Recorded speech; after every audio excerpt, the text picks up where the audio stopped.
At my mother-in-law's birthday dinner in Rome, my seat was missing. My husband chuckled, "Oops, guess we miscounted." As the family laughed, I calmly said, "Seems I'm not family," and walked out. 30 minutes later, they discovered I'd cancelled the entire event. Venue, catering, everything. Their faces turned ghostly white. "Seems I'm not family," I said, my voice steady despite the earthquake happening inside my chest. The words hung in the air of that exclusive Roman restaurant as 12 pairs of eyes stared back at me with expressions ranging from shock to poorly concealed satisfaction. My husband Sean's light chuckle as he'd said, "Oops, guess we miscounted," still echoed in my ears as I turned and walked away from the table where there was no chair for me. The humiliation burned through my veins as I exited the restaurant, but not a single tear fell. Instead, I felt an eerie calm take over as I pulled out my phone and opened the event management app I'd built my career on. I had 30 minutes before they'd realize what I was doing, and that was more than enough time. Before we begin, I want to take a moment to thank each of you for being part of this incredible journey. Sometimes the most powerful moments come when we finally recognize our worth. If you've ever felt like an outsider looking in, this story might resonate with you. Before we witness Anna's journey from Boston's premier event planner to a woman reclaiming her dignity in Rome, hit subscribe to join our community of readers who appreciate stories of self-discovery and unexpected strength. Now, let's step behind the curtain of a marriage built on appearances. My name is Anna Morgan Caldwell. 5 years ago, I was just Anna Morgan, the founder of Elite Affairs, Boston's most sought-after event planning company. I'd built my business from the ground up after putting myself through business school. Every elegant gala, every perfectly executed corporate gathering, every society wedding in Boston had my invisible fingerprints all over it. My reputation for discretion, attention to detail, and ability to pull off the impossible had made me the go-to planner for the city's elite. That's how I met Sean Caldwell at the charity gala I organized for the Boston Children's Hospital. Tall, with perfectly coiffed dark hair and a smile that crinkled the corners of his eyes, Sean had the easy confidence of someone who'd never worried about money. He was charming in that practiced way of men born into privilege, but there was something genuine in his interest in my work. "So you're the wizard behind all this?" he'd asked, gesturing to the transformed ballroom of the Four Seasons. "My mother has been trying to figure out who to hire for her charity function next month. I think I just found her answer." One job led to another, and soon I was regularly planning events for the Caldwell family. The Caldwells were Boston aristocracy with old money that traced back to shipping and railroads. They had that particular brand of wealth that didn't need to show off. It was evident in the subtle quality of everything they owned, the ease with which they navigated their world. Our romance began 6 months after I started working for his family. Sean pursued me with the same determination he brought to his work at the family's investment firm. There were warning signs, of course. The way his mother, Eleanor, looked at me with barely concealed disapproval when Sean first introduced me as more than his event planner. The casual comments about my humble beginnings. The surprise in people's voices when they discovered I was dating a Caldwell. "You've done well for yourself," Eleanor had said during our first dinner together as a couple, her smile not reaching her eyes. "Self-made success is so American." I ignored these signs because I was falling in love with Sean. He seemed different from his family, more open-minded, less concerned with lineage and status. When he proposed 11 months after our first date, I said yes despite the nagging feeling that I was entering a world that would never truly accept me. The wedding was, naturally, the social event of the season. I planned much of it myself, unable to trust another planner with my own wedding. Eleanor had opinions about everything. The venue wasn't traditional enough, the menu too adventurous, the guest list missing key society names. I compromised where I could, held firm where it mattered to me. Sean played peacemaker, but I noticed he rarely contradicted his mother directly. After the wedding, the undermining became more systematic. Despite using my company for their events, the Caldwells constantly questioned my decisions, changed plans last minute, and took credit for my ideas. At family gatherings, my opinions were solicited then dismissed. My background in event planning was treated as a charming hobby rather than a successful business. "Anna has such a good eye for these things," Eleanor would say to her friends, patting my hand condescendingly. "It's almost like having a personal party planner in the family." Sean never defended me. He'd shrug and tell me later that's just how his mother was, that I shouldn't take it personally. But it was personal, and it got worse as the years passed. The opportunity to plan Eleanor's 70th birthday in Rome should have been my crowning achievement. A week-long celebration in the Eternal City, culminating in a dinner at a Michelin-starred restaurant overlooking the Colosseum. I threw myself into creating the perfect event, leveraging every contact I had in the industry. It was during this planning that I discovered the first cracks in the Caldwell facade. The deposits for venues were delayed. Vendors called asking about payments. When I mentioned it to Sean, he brushed it off, saying the family accountant was just being cautious with international transfers. But I saw the statements accidentally left open on his laptop. Investments gone bad, properties mortgaged to the hilt, lines of credit maxed out. The Caldwell fortune was dwindling fast. Still, I kept planning, using my own company's credit line to secure deposits when needed. I told myself it was temporary, that Sean would explain everything once the birthday celebration was behind us. Then came the morning of our flight to Rome. Sean was in the shower when his phone pinged with a message. I never checked his phone, I'd always respected his privacy. But something made me look that morning. The message preview from V was clear on his screen. Can't wait to see you in Rome. Have you told her yet? My fingers moved without conscious thought, opening the message thread with Vanessa Hughes, Sean's college girlfriend. The woman his parents had always adored. The woman they had expected him to marry before he met me. The messages went back months. Plans made. A future discussed. And yes, a baby, their baby, due in 4 months. I took screenshots, forwarded them to myself, then deleted the evidence from his phone. I packed my bags, plastered on a smile, and boarded the flight to Rome with my husband and his family. Now, standing outside that restaurant in Rome, I made my choice. I wouldn't confront Sean before the dinner. I would let events unfold. And when they did, I would be ready. Our flight landed at Fiumicino Airport just as the golden Italian sunset painted Rome's skyline. I'd arranged private transportation for the entire Caldwell entourage. Sean's parents Eleanor and Richard, his sister Melissa with her husband Grant, his brother Thomas with his wife Claire, and 2 sets of aunts and uncles. The convoy of sleek black Mercedes vans waiting at the terminal should have impressed them. Instead, Eleanor's first words stepping off the plane were, "I thought I'd specified the hotel cars, Anna. These seem rather generic." I bit my tongue as I had countless times before. The hotel had a scheduling issue. These are actually from Lux Transport. They service most of the diplomats in Rome. My explanation fell on deaf ears as she was already discussing something with Richard, their heads bent together in that conspiratorial way that always excluded me. The Hotel de Russie welcomed us with the 5-star treatment I'd meticulously arranged. Champagne flowed in the private lounge while bellhops whisked away our luggage. I'd spent months securing the perfect accommodations, selecting suites with the best views, arranging welcome baskets filled with Italian delicacies, and planning personalized schedules for each family member. Eleanor barely glanced at her itinerary before setting it aside. "We'll just play it by ear," she said, waving away weeks of careful planning. "The family knows Rome quite well." Our suite was magnificent. A terrace overlooking the Spanish Steps, fresh flowers in every room, and a bottle of Sean's favorite Barolo breathing on the sideboard. But the moment we entered, Sean's phone buzzed and he stepped onto the terrace, speaking in hushed tones. "Work?" I asked when he returned. "Just some investment issues," he replied, not meeting my eyes. "Let's get ready for dinner." The welcome dinner I'd planned at a charming trattoria in Trastevere became the first clear sign of my exclusion. Somehow, the seating arrangement shifted just before we arrived, and I found myself at the far end of the table, separated from Sean by his cousin and aunt. Throughout the meal, inside jokes flew across the table, stories of previous family trips to Italy from which I'd been absent. When I attempted to join the conversation about the week's planned activities, Melissa interrupted. "Oh, Anna, we've actually decided to do some family shopping tomorrow instead of the Vatican tour." "Family shopping?" I asked. "You know," Eleanor interjected smoothly, "just some tradition we have. You'd be bored, dear. Why don't you use the time to check on the birthday arrangements? That's your expertise after all." The pattern continued throughout the next few days. I'd wake to find Sean already gone, a hastily scribbled note about meeting his father for breakfast. The family would disappear for hours on impromptu excursions that somehow everyone knew about except me. Whispered conversations in corners of the hotel lobby abruptly stopped when I approached. Dinner reservations mysteriously changed to accommodate old friends, who happened to be in Rome. Friends who looked at me with barely disguised curiosity, as if assessing how I was handling what was coming.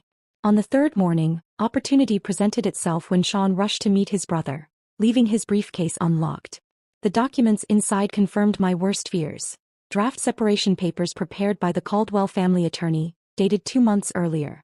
A proposed settlement offering a pittance compared to what I was entitled to, and most damning, a script, an actual script outlining how Sean would announce our impending divorce at his mother's birthday dinner, presenting it as a mutual decision reached amicably. My hands trembled as I photographed each page with my phone.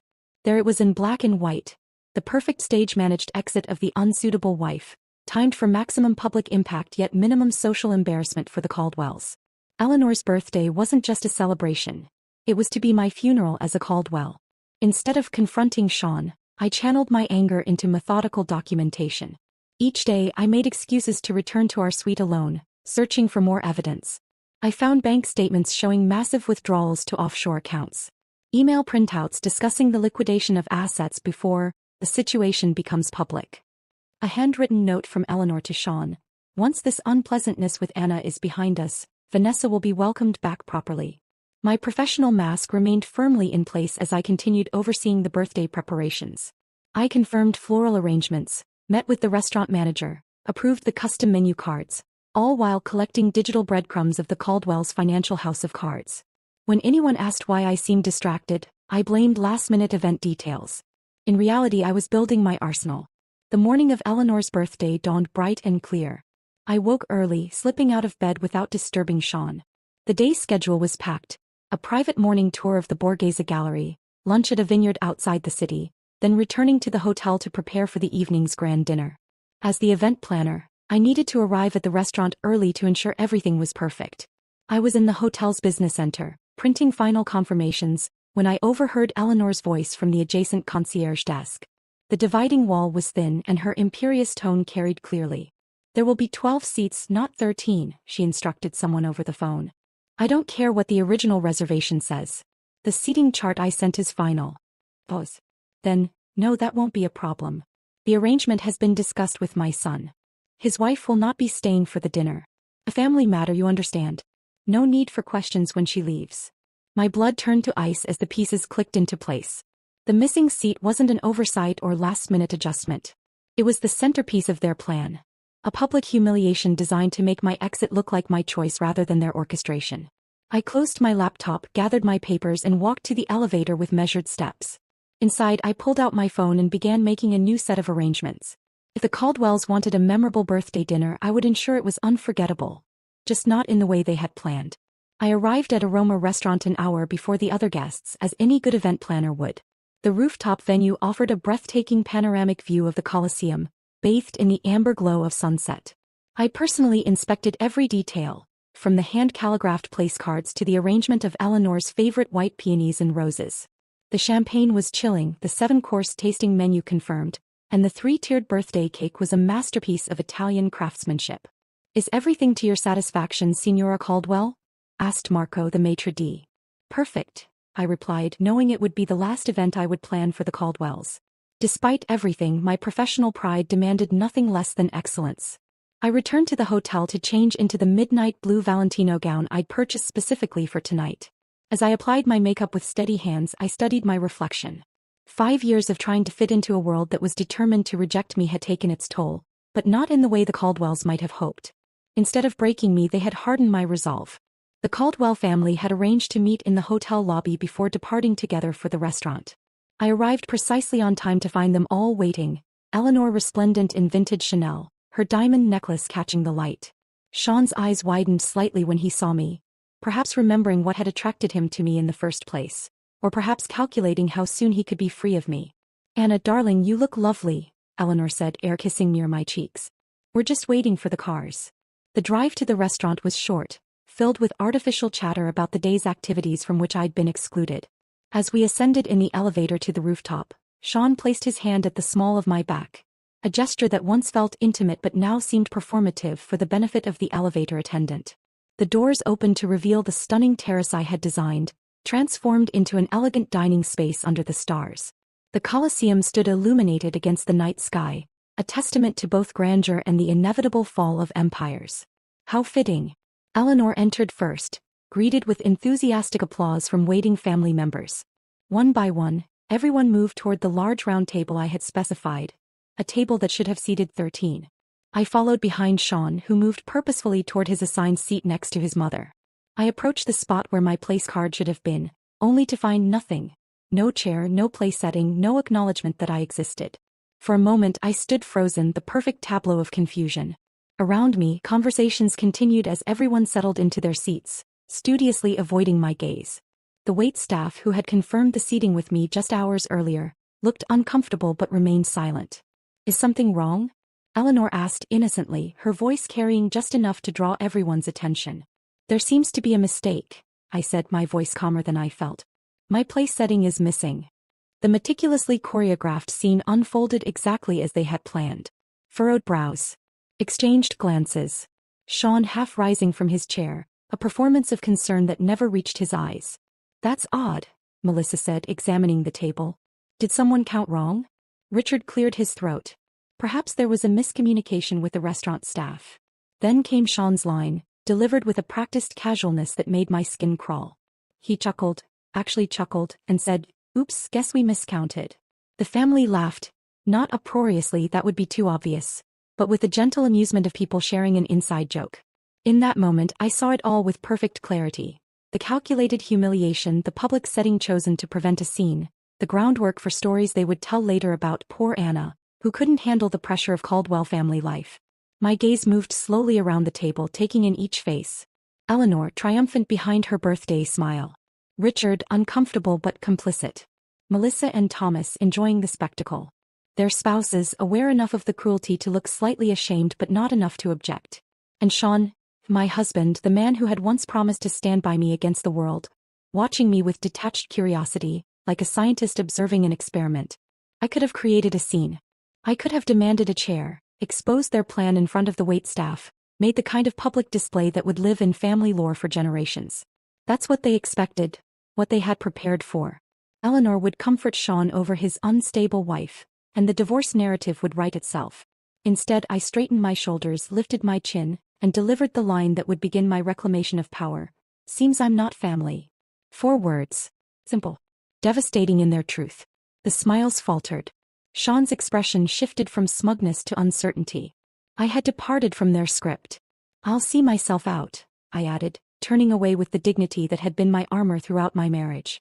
Anna, don't be dramatic, Sean called after me, another line from their playbook. We can fix this. I didn't respond.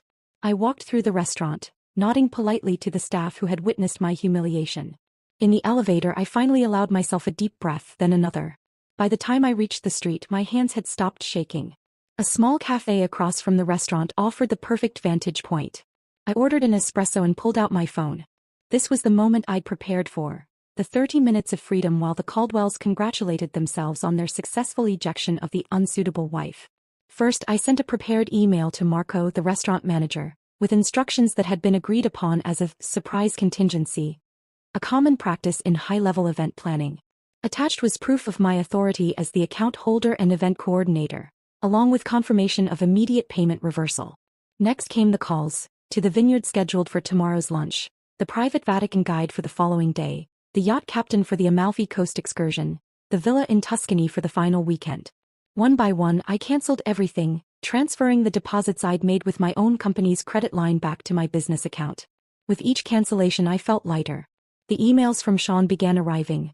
First annoyed, then confused, then increasingly desperate as my tactics became clear. I ignored them all. 28 minutes after I had walked out of the restaurant, I finished my espresso and paid the bill. It was time for the final act. I stood, smoothed my Valentino gown, and walked back across the street to witness the moment when Eleanor Caldwell's perfect birthday celebration crumbled around her. I entered Aroma Restaurant through the service entrance, a route I had familiarized myself with during my earlier inspection.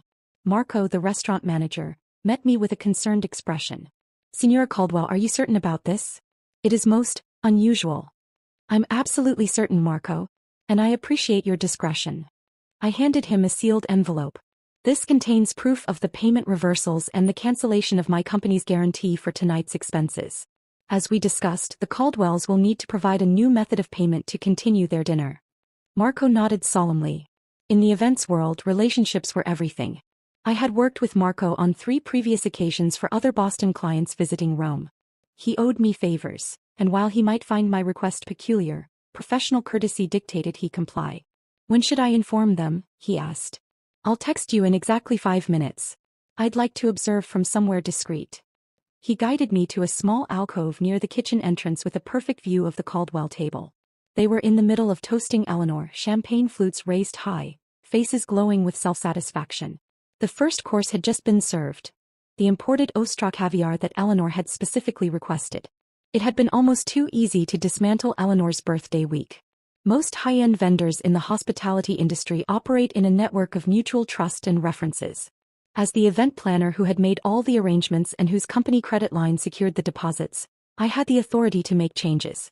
The digital trail of emails, contracts, and payment authorizations all bore my name and signature, not Eleanor's or Sean's.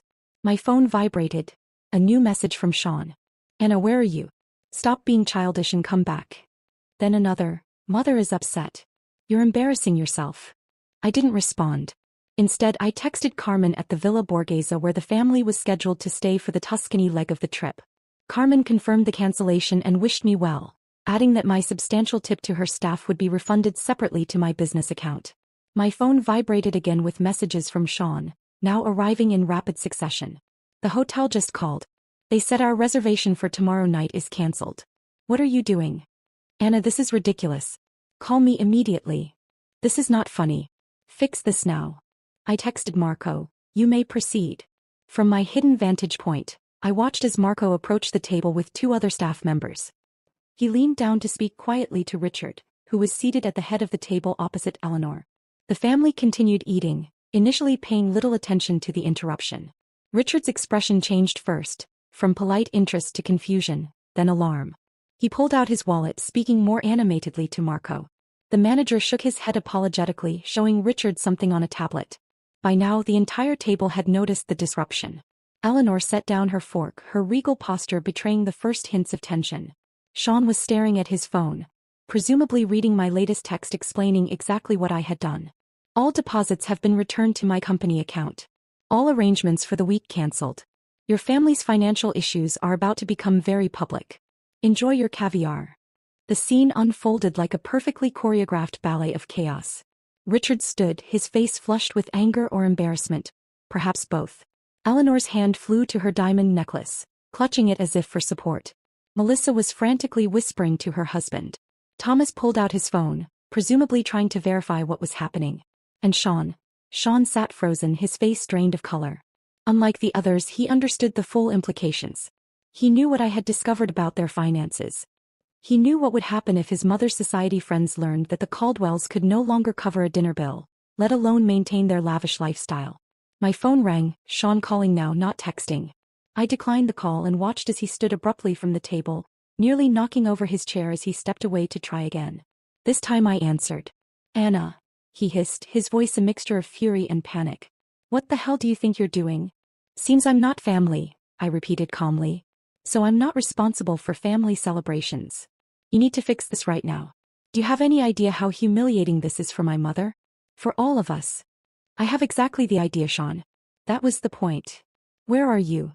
His voice changed, desperation creeping in. "We need to talk. I can explain about Vanessa, about everything." "I'm sure you can. The problem is I've seen the financial statements, Sean. I've seen the emails. I know the Caldwell empire is crumbling, and I know you've been hiding assets offshore before filing for divorce." His sharp intake of breath confirmed what I already knew. He never expected me to discover these things. He had underestimated me just as his family had from the beginning. Those were private. Yes, they were. Just like the text messages from Vanessa about the baby. Just like the script for announcing our divorce at your mother's birthday dinner. Just like the seating arrangement deliberately excluding me. Silence on the line. In the restaurant, I could see the manager now speaking to the entire table. Several other diners were watching with undisguised interest. The Caldwell's humiliation was becoming a public spectacle. Exactly what they had planned for me. "Anna, please." Sean's voice had lost all its aristocratic confidence. "You don't understand what this will do to us." "I understand perfectly. That's why I did it. We can work this out. Come back to the hotel. I'll meet you there in 20 minutes. "No, Sean. I don't think we can work this out." I ended the call and stepped out from my hiding place. It was time for my final appearance as a Caldwell. As I approached the table, 12 pairs of eyes turned to me. Some angry, some fearful, all disbelieving. Eleanor spoke first, her voice shaking with fury. "How dare you ruin my birthday?" I smiled, feeling a strange sense of calm. "I learned from the best, Eleanor. After all, isn't this exactly what you planned for me? A public humiliation? An orchestrated exit? The only difference is I changed the ending." Richard stood. "This is outrageous. You had no right." I had every right, I interrupted. Every contract, every reservation, every arrangement was in my name or my company's name. I simply adjusted the plans. You'll regret this, Melissa spat. When Sean divorces you, you'll get nothing. That's where you're wrong, I replied, looking directly at Sean. I have copies of everything, the offshore accounts, the hidden assets, the fraudulent business dealings. I'm sure the IRS will find it all fascinating reading. Their faces turned ghostly white as the implications sank in. In that moment I felt no triumph, no vindication, only a profound sense of liberation as I turned and walked away from the Caldwell family for the last time. I left Italy the next morning, upgrading myself to first class on a direct flight to Boston using points I'd accumulated planning the Caldwells' previous vacations. The irony wasn't lost on me. Behind me I left a family in crisis, their carefully constructed facade crumbling in real time. Through the hotel concierge, I learned that the Caldwells had paid for their dinner with Eleanor's vintage Bulgari bracelet as collateral until a wire transfer could be arranged. By morning, word had spread through Rome's high-end hospitality network that the illustrious American family was having payment difficulties. The remaining vendors I hadn't personally canceled began requesting upfront payments rather than promises. My phone was flooded with messages, some threatening, others pleading. I read them during my layover in London, sipping Earl Grey tea in the British Airways lounge. Richard, this is actionable. Our lawyers will be in touch. Melissa, you've made the biggest mistake of your life. Thomas, did you really think you could humiliate our family without consequences?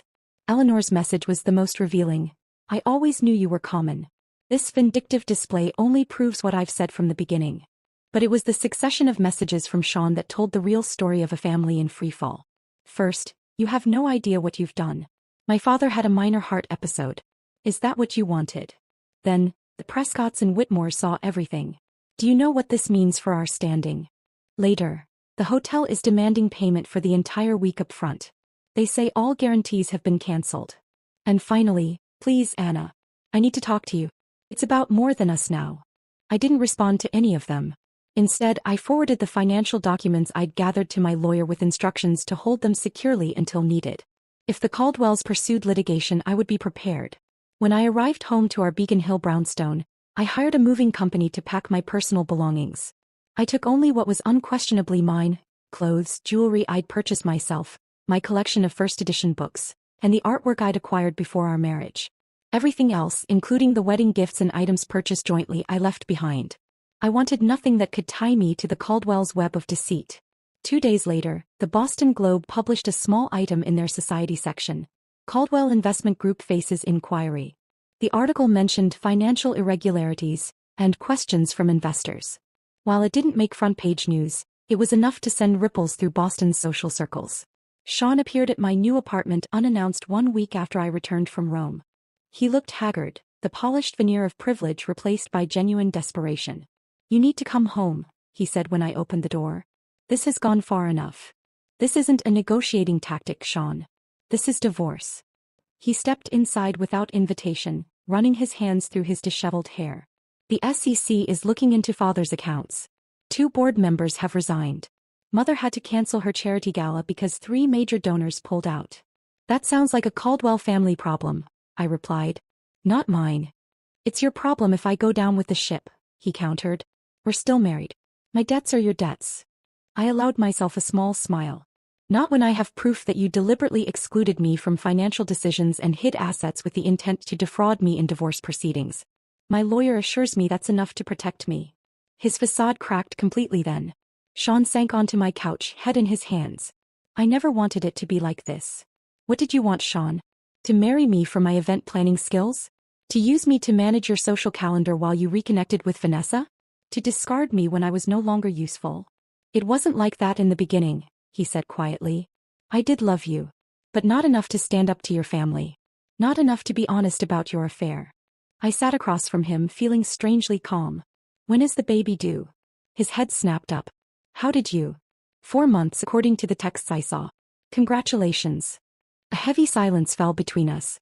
Outside, rain began to tap against the windows of my new apartment. Smaller than our brownstone but mine alone, paid for with the proceeds from a business I'd built without Caldwell money or connections. "I'll give you whatever you want," Sean finally said. "Just hand over those documents and sign an NDA. Name your price." That was the moment I realized the Caldwells still didn't understand me at all.